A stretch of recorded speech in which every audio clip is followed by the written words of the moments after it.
Assalamualaikum warahmatullahi wabarakatuh. Alhamdulillahirabbil alamin. Asyhadu an la ilaha illallah, asyhadu anna Muhammadar rasulullah nabiyana. Allahumma shalli ala Muhammad wa ala ali Muhammad. Mahasiswa dan mahasiswi yang Bapak sayangi, kali ini kita akan berbicara tentang studi kawasan, yaitu bagaimana Islam pernah hadir di benua Eropa, yaitu di Spanyol atau Andalusia dalam bahasa Arabnya. Ini membuktikan bahwa ekspansi Islam itu sudah sampai ke Eropa. Bahkan ketika Eropa masih dalam abad ke-8, Spanyol sudah menjadi pusat peradaban pada saat itu ya.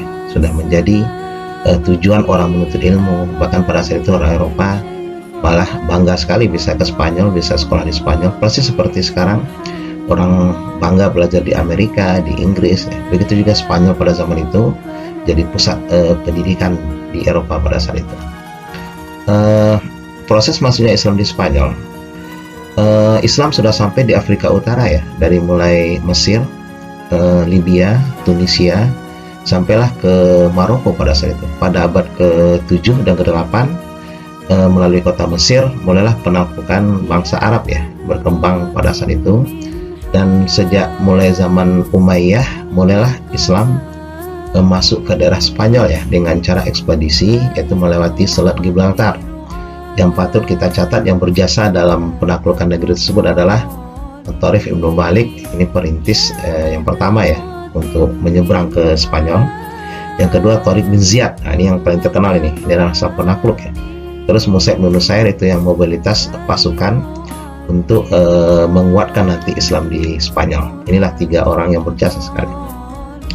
Faktor keberhasilan Islam masuk Spanyol, pertama karena memang pada saat itu kondisi sosial politik Spanyol itu tidak stabil ya. Karena waktu itu memang Eropa masih dalam kegelapan, masih sering perang saudara ya, masih sering terjadi konflik-konflik sosial. Spanyol terbagi beberapa negara bagian ya, ada Toledo, nanti kita jelaskan nanti, ada Granada gitu. Jadi apa istilahnya, saling bertikai antara daerah-daerah tersebut. Para pejuang Islam adalah tokoh-tokoh yang kuat, nah, karena memang didikan daripada Rasulullah dan para sahabat Nabi, sehingga mereka memiliki semangat yang kuat untuk menyelamatkan negara lain dari penindasan, dan semangat yang lain untuk ekspansi ya, membuka daerah lain dari ketertindasan, sehingga dibebaskan dan dimajukanlah nanti pendidikannya itu. Tentara Islam menunjukkan toleransi, persaudaraan dan tolong menolong, sehingga memikat hati orang-orang Spanyol pada saat itu, sehingga mereka mau berada di bawah kepemimpinan umat Islam yang periode pertama, ketika Spanyol berada di bawah pemerintahan para wali yang diangkat oleh Khalifah Bani Umayyah. Jadi saat itu mereka menjadi cabang dari dinasti Bani Umayyah setelah sahabat Rasulullah Khulafaur Rasyidin, yang itu pada itu berpusat di Damaskus, bukan di Madinah lagi, dipindahkan oleh Umayyah bin Abu Sufyan ya, sahabat Rasulullah. Pemerintah di Madinah diakhiri oleh Sayyidina Ali, akhirnya pindahlah ke Damaskus pada saat itu. Pada periode ini sosial politik Spanyol belum sempurna ya, gangguan terjadi dari dalam maupun dari luar. Gangguan itu perselisihan antara elit penguasa ya, dengan etnis dan golongan, perbedaan antara khilafah ya, yang Afrika Utara yang paling berhak waktu itu menguasai daerah Spanyol gitu. Jadi memang pertama ini masih sudah sebab Spanyol itu merupakan Eropa bagian selatan ya, yang paling dekat dengan Maroko. Cuma dibatasi oleh laut Mediterranean ya, yang memisahkan antara Eropa dan benua Afrika. Nah, Afrika Utara itu sudah banyak ditaklukkan oleh pejuang Islam ya, pada zaman sahabat dan juga pada zaman Umayyah, yang akhirnya menyeberang nanti ke Spanyol. Periode kedua, umat Islam mulai memperoleh kemajuan dalam politik maupun peradaban. Misalnya lah bangunan ya, ada Masjid Cordova, ada sekolah-sekolah, didirikanlah perpustakaan Alhambra yang sangat terkenal sampai hari ini ya. Dan itu menjadi pusat peradaban. Makanya kita jelaskan dulu, peradaban Islam itu adalah peradaban ilmu pengetahuan. Nah, ini sudah maju sekali pada saat itu Eropa, Spanyol, sehingga orang-orang Eropa dari Inggris, Prancis pun belajarnya dulu ke Spanyol gitu. Bahkan dalam buku kita temukan jalan-jalan di Spanyol itu sudah sangat indah, ada lampu-lampu, ada batu-batu, sudah sangat indah.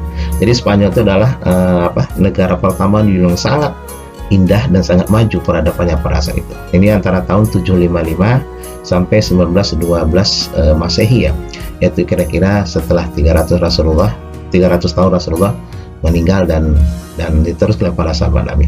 Periode ketiga, yaitu umat Islam Spanyol mencapai puncak kejayaan menyaingi Abbasiyah yang berpusat waktu itu di Baghdad. Setelah Umayyah hancur, digantikan oleh Khalifah Abbasiyah di Baghdad.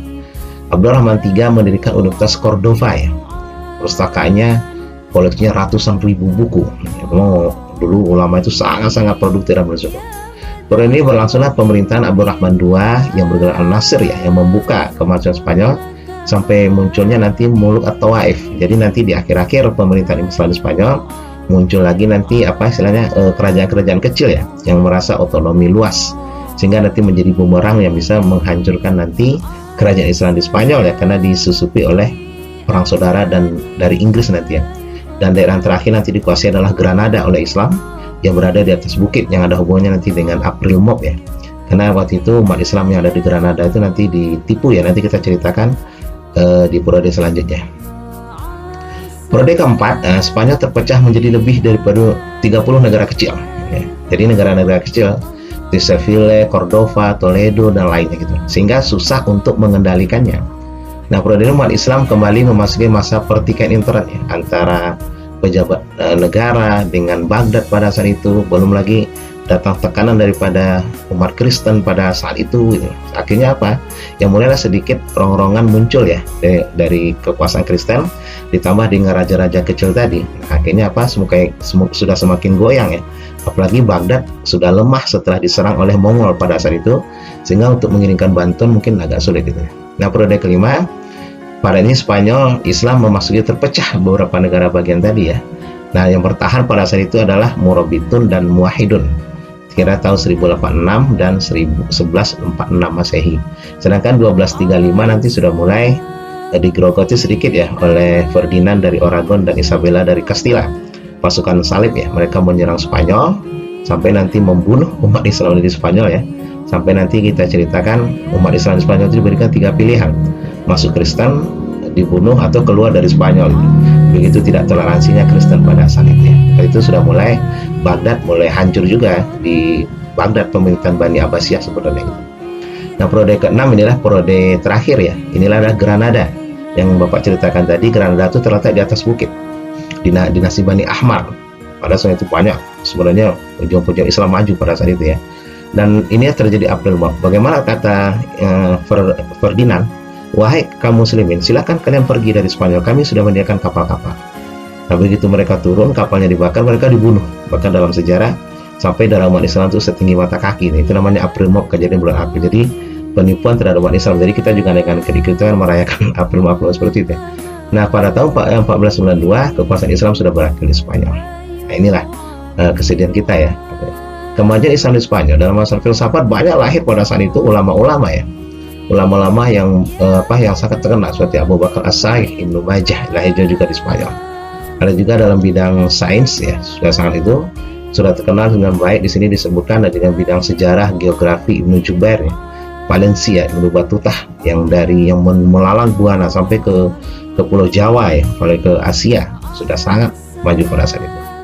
Terus dalam bidang fikih ya, terkenal dengan mazhab Maliki. Sebab mulai dari Spanyol ya, mulai dari Mesir, Maroko itu semuanya bermazhab Maliki ya, dibanggakan oleh Imam Malik bin Anas pada saat itu.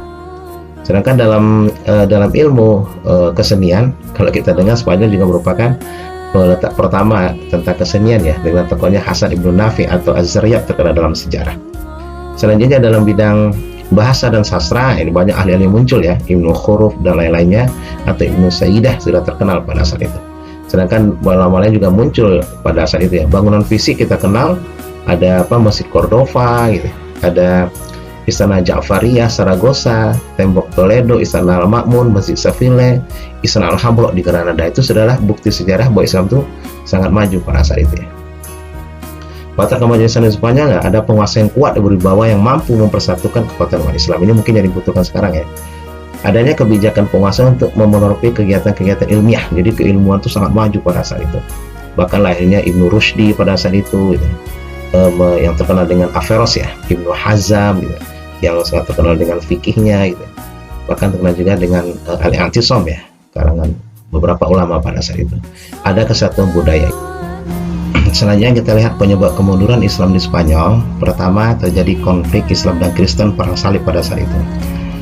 Yang kedua, tidak hanya ideologi pemersatu ya, sebab ulama-ulama besar itu sudah banyak yang meninggal.